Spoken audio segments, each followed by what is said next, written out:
Hello everybody, my name is Toxic Signature, and welcome to my Should You Buy of Infamous Second Son. So, normally on these awesome videos that you're watching, this is the second one in this series by the way, of the Should You Buys, I typically use a script. And this time I said, fuck it, we're not using a script because I just forget to write shit down on the script. And then it don't make it into the video. And what does that do? That don't help you. So, this is going to be just kind of free talking, awesome impressions, just straight from the horse's mouth of somebody who has played this game. Both endings, completed it both times, just awesomeness. So, let's get to the plot. In the end of Infamous 2, Cole tries to eradicate the conduit gene, and he is unsuccessful because there are still conduits. You play as Delson, who is a conduit, and your power is that you can copy other prime conduits' powers.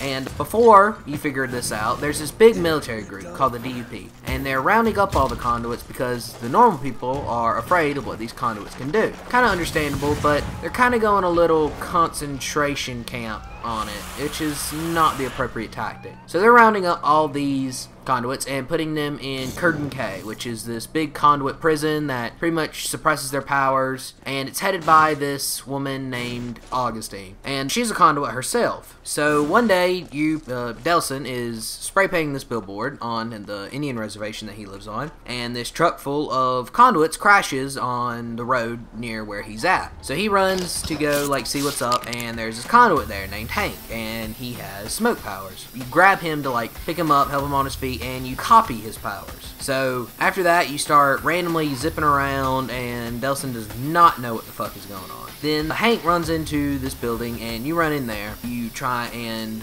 stop him from burning down the longhouse because he's letting his powers get a little out of control. So after you have a nice friendly chat with Hank, Augustine shows up, covers Hank in concrete, and starts shooting concrete spikes into your legs to get you to tell her what happened in there. So you eventually tell her that you're a conduit, but she doesn't believe you, and then she starts shooting spikes into everybody else's legs on the reservation, because that's what this bitch does. And one thing about her is you're gonna hate her so much just by the way she fucking acts that you are just gonna want to complete this game just to see what happens to her, because she is such a bitch. Getting back. So you wake up in a hospital, and the Native American people on that reservation all have concrete spikes shot in them. And the only way to get them out is the same way they got in. So Delson, knowing that he can copy other conduits' powers, has to go to Seattle to try and get Augustine's powers. So once you get to Seattle, there are several other conduits in the area that you're gonna take their powers, and that is gonna evolve your combat and playstyle, which is really cool. You're not just confined to the standard electric powers like the last two. In Infamous 2, you had a little bit of fire and a little bit of ice, but not really enough to change your playstyle all that much. But in this game, every power feels distinctively different, which is really awesome. So you start out with smoke, you'll eventually get neon and video, and you're gonna have a favorite because they're really different and they complement different playstyles. So it's up to you. And another thing that they brought back from the other Infamouses is a karma system. So you can choose to either be good Delson or bad Delson. And from experience, I played both of them. That's why this video is taking forever to make, because I had to do a shit ton of research. From experience, I like the bad path better. The ending just feels more, rewarding in my sense, but hey, it's up to you however you want to play. So, combat. Unlike the other Infamous games, you don't feel as powerful. You kind of have to zip around in combat, a little more flaky. Definitely in the beginning, because Smoke, I feel is a little underpowered compared to the other two. But once you get the other two and Karma Streaks for all of them, and Karma Streak is whenever you do, I want to say 10 of your designated Karma events in a row. So let's say you save 10 people, you earn it. You subdue 10 people, or you kill 10 people, it'll build up this karma meter, and you can unleash this giant attack that just wipes out the whole area of enemies, which is just fucking awesome. It feels great to use. Thank God it's not a quick time event, because nobody likes those except for me. It just feels really rewarding because you have to build up your karma to it. It's not that hard later on in the game once you get neon and video, but whenever you have smoke, it can be kind of a bitch turn. Back to combat. It's a lot of zipping into combat, hitting a lot of people, taking some damage, falling back, waiting for your health to come back, and then running back into combat.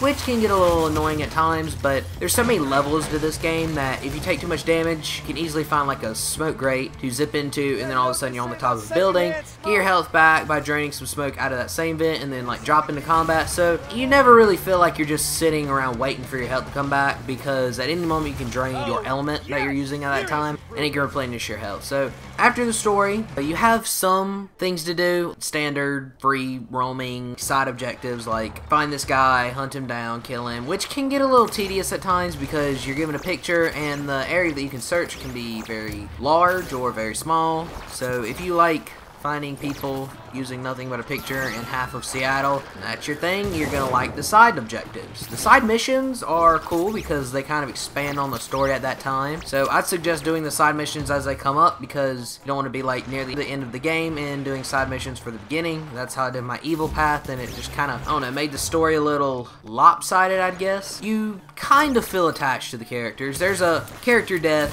I'm not going to spoil who it is, but there's a character death and it kind of irks you, but at the same time you're like, wow, that happened really suddenly and I do not feel that much emotion from it. But if you're the type of person that gets super attached to your characters, I guess that's going to be a very gut-wrenching moment for you, I'd suppose. Movement and travel across the city feels really fluid while using your powers, and within a couple of upgrades to both Neon and Video, you can easily zoom across the city, probably about 5 minutes end to end. There are fast travel points. They become available after you clear certain parts of the city of DUP to a certain percentage, and you can activate kind of like a battle with a certain number of DUP troops. Speaking of traversing the city, one of my only gripes with the game is it takes the standard Infamous approach by placing you in a certain part of the city halfway through the game, and there's really no way to go back to the part that you had been in. It kind of limits you to certain parts of the city throughout the story, and I feel like the game would be more open if the game kind of took place in both parts of the city simultaneously.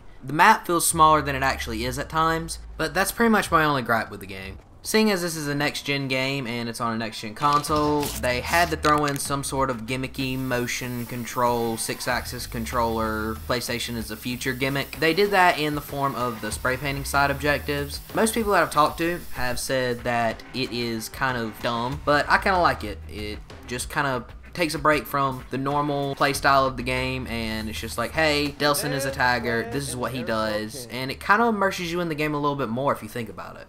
Going back to earlier whenever I said upgrading your powers, the way you upgrade your powers is you have to find these blast shards, and they can either be found in little roving helicopters that are all over the map, or you can either blow up fingerprint scanners or these big DUP mobile command trailers. But after you have a certain number of them, you can upgrade your powers to do things from upgrading damage per shot to allowing you to throw in more missiles, or things like endless neon dash, which you saw me use a little while ago.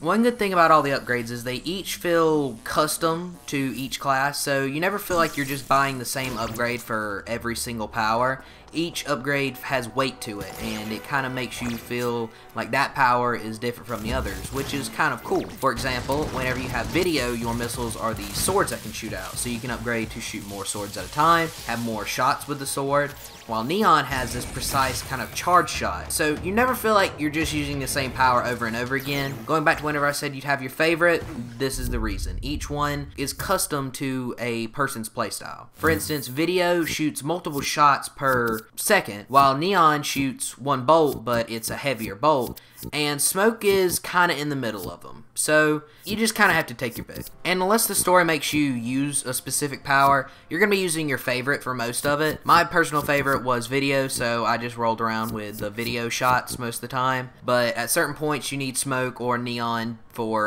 respective side missions. So it kind of makes you differ up your playstyle, and you actually change. For a while I preferred Neon over Video, but after you get certain upgrades, you may prefer one over the other. So that's pretty much Infamous Second Son in a nutshell. If you like the last Infamous, I'd suggest getting it. If you have a PS4, I'd definitely suggest getting it because, I mean, what else are you gonna fucking play on the thing? Awesome Knots? Hey, I love Awesome Knots. That shit gets real old real quick.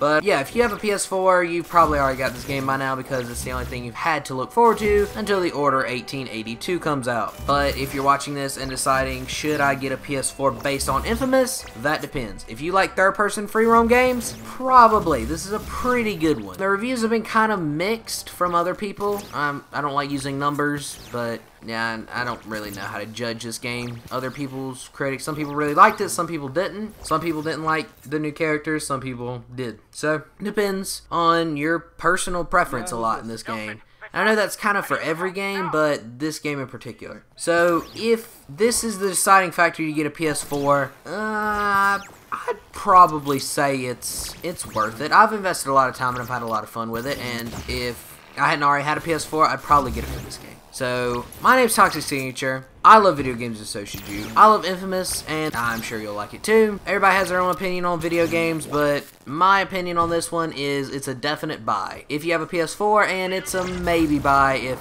you're getting the PS4 specifically for this game. And now, I'm going to leave you with my favorite thing from Infamous Second Son. Angel Rain, motherfucker.